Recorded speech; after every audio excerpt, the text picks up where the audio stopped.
ارے مصطفیٰ کے وزیر کا کیا حال ہوگا؟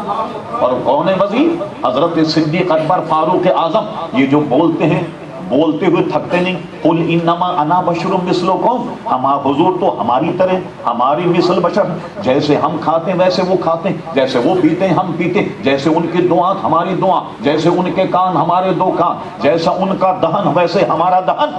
اگر ہم یہ کہہ دیں یہ ساری چیزیں تو بندر میں بھی، اس کے بھی دو کان ہیں، اس کی بھی زبان ہے، تو اگر تم بندر کی مثل ہو آپ کو فوراً برا لگ جائے گا. آپ بتائیے، آپ حضور علیہ الصلوۃ والسلام کے اعضا گن رہے ہیں کہ ہم میں بھی وہی اور ان میں بھی وہی. اعلیٰ حضرت امام اہل سنت فاضل بریلوی فرما تو رینتا ہے فرش پر اور عرش پر ان کی گزر، اب خود ہی تو فیصلہ کر، تو بھی بشر وہ بھی بشر.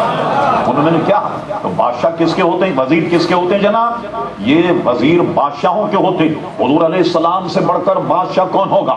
بلکہ یہ کہا جائے کہ ساروں کی بادشاہت حضور علیہ الصلوۃ والسلام ہی کا صدقہ. مجھے حیرت ہوتی، برا مت مانی، حق بڑا کڑوا ہوتا. میں حیدرآباد دکن کا رہنے والا، جب مجھے معلوم ہوتا حیدرآباد دکن کا کوئی وہابی ہے، میری سمجھ میں نہیں آتی بات کہ وہاں تو وہابی دوا کے لیے حکیم لکھ دے کہ بھائی آپ ایسا کریں کہ آپ جناب یہ چھوٹی الائچی اتنی لے لیں، بڑی الائچی اتنی لے لیں، تباشیر اتنی لے لیں، آپ عطر قرحہ اتنا لے لیں اور فلاں چیز اتنا لے لیں، اور ایک وہابی لے کر کے کچھ مرچ مسالہ پیس کر لگائیں تو دوا کے لیے وہابی نہیں ملتا پورے ہندوستان. اب سنیے میں نے جو کہا بادشاہوں کا تھا، ایک ہمارے یہاں بہت بڑے عالم دین گزرے جن کی تفسیر صدیقی موجود ہے، عبد القدیر صدیقی رحمت اللہ تعالی، جن کے کچھ اہل و عیال کراچی میں بھی ہیں اور ایک دو ان کے پوتا پاتی کچھ وہ شکاگو میں مجھے ملے. انہوں نے تفسیر لی. نظام دکن کے یہاں 12 ربیع الاول کو جلسہ ہوتا، میلاد النبی صلی اللہ علیہ وسلم سرکاری طور پر جلسہ ہوتا اور کھانا اور طعام سرکاری طور پر پکتا. مولانا عبد القدیر صدیقی رحمت اللہ علیہ بہت بڑے عالم، آپ علماء سے پوچھیے.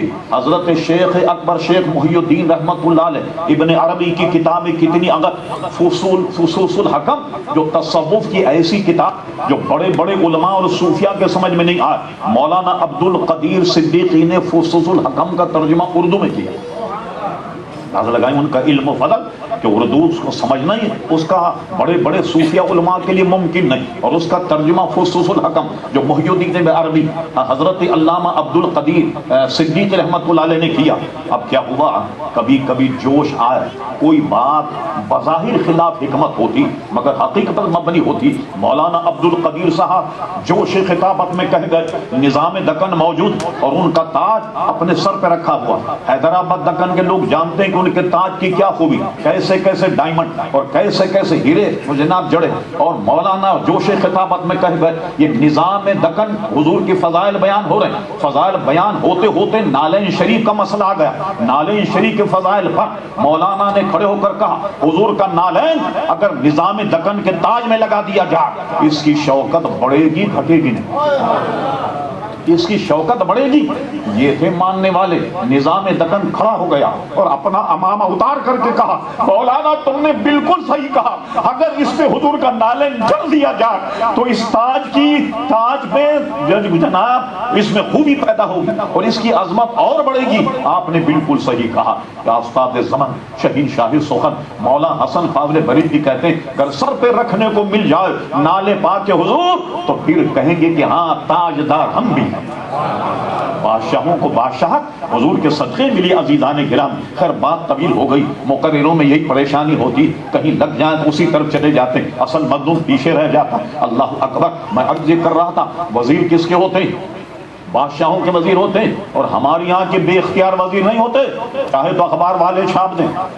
جی ہمارے یہاں وزارتیں دیتے دیتے ختم ہو جائیں تو بے محکمہ وزیر بھی ہوتا ہے ہمارے یہاں. یہ سہولت پاکستان میں آپ کو، جی ہاں کہیں دنیا میں آپ کو نہیں ملے گی. اس کے ساتھ لکھا جاتا بے قلمدان کا وزیر، جس کے پاس کوئی کمبخت کے پاس قلمدان ہی نہیں، بے محکمہ وزیر ہوا کرتا. یہ ایسے نہیں. اور حضور نے جس کو فرما دیا یہ میرے وزیر، میں نے ان کی فضیلت پر تقریر کروں تو رخ اور ہو جائے. علامہ جلال الدین سیوطی رحمۃ اللہ علیہ فرما سنیے حضور علیہ السلام کے وزیر کا تعلق. ابھی آپ نے دیکھا کہ جاپان میں کتنا بڑا زلزلہ آیا، کتنی تباہی مچ گئی، اور اس کے بعد آپ نے دیکھا اس سے پہلے سونامی آیا، کتنی تباہی مچ گئی۔ امام سیوطی لکھتے ہیں فاروق اعظم کے دور مدینہ شریف کی زمین ہلنے لگی، زلزلہ آ گیا، فاروق اعظم کہتے چلو مسجد نبی میں نماز پڑھتے دوگانا، اللہ سے دعا کرتے، یہ بھی اسلامی طریقہ، کہو یاسین شریف کی تلاوت کرو، اللہ سے دعا کرے، یہ بھی اسلامی طریقہ تھا، چلو نبی کریم علیہ السلام کے دربار التجا کریں اور حضور علیہ السلام سے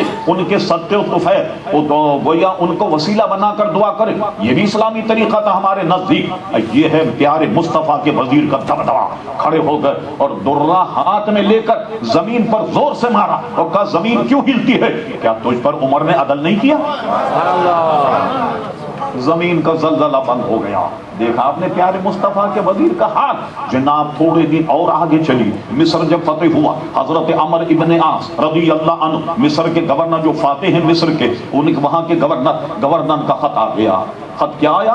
اہل مصر گورنر کے پاس گئے، کہا جناب امیر صاحب دریائے نیل خشک ہو گیا، اور یہاں کی روایت یہ ہے کہ جب تک کوئی نوخیز لڑکی کو دلہن بنا کر سجا بجا کر اس میں دریا میں نہ ڈالا جائے، جس کو اردو میں کہتے ہیں بھیٹ چڑھانا، جب تک اس دریا کے بھیٹ نہ چڑھائی جائے اس وقت تک کوئی دریا کے پانی سے متمتع نہیں ہوگا، نہ جناب نلکے ہیں نہ کنویں ہیں، ساری ضرورت اس کنویں پر جناب منحصر ہے۔ اب کیا کیا جائے؟ وہ میرے پاس آئے، میں نے انہیں جواب دیا کہ خبردار، اسلام تو ان بری باتوں کو مٹانے کے لیے آیا، اسلام تو ساری ان باتوں کو ختم کرنے کے لیے آیا، خبردار کسی عورت کو دریا میں نہ ڈالا جائے۔ اور میں نے ان کو یہ مشورہ دیا اور اس کے بعد آپ کو خط لکھتا ہوں، فرمائیے کیا کیا جائے؟ سبحان اللہ، فاروق اعظم کے 2 خط موصول ہوتے، ایک خط تو تھا جناب گورنر کے نام عمر ابن عاص، تم نے بالکل صحیح کہا کہ کسی جان کو برباد نہ کیا جائے، صحیح تم نے فتویٰ دیا، اب ہم ایک خط بھیج رہے دریائے نیل کے نام، اور یہ خط دریائے نیل میں ڈالیے گا۔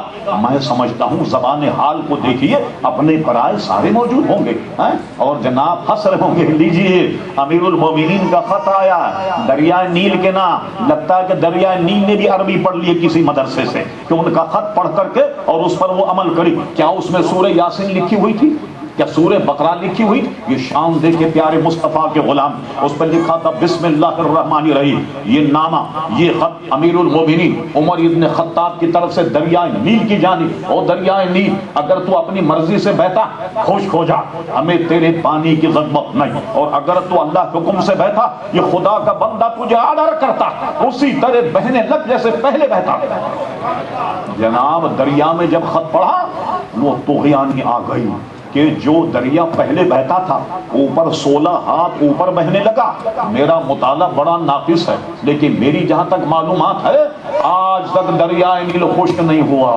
یہ پیارے مصطفیٰ کے وزیر کی طاقت ہے عزیزان گرامی۔ بتائیے اب صدیق اکبر کی طاقت کا بتاؤں تو ایسا نہ ہو کہ انہی کی فضیلت میں تقریر ہو جائے۔ میں عرض کر رہا تھا بادشاہ کس کے ہوتے؟ یہ وزیر کس کے ہوتے ہیں؟ بادشاہ۔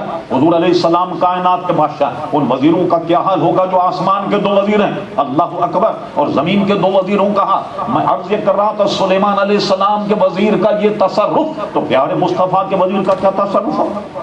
اب آئیے ذرا ہم اس کو قرآن سے بھی بتائیں کہ جناب جب ان کا تصرف یہ آج جو کہتے ہیں یا رسول اللہ، یہ منع، حضور علیہ السلام سنتے نہیں۔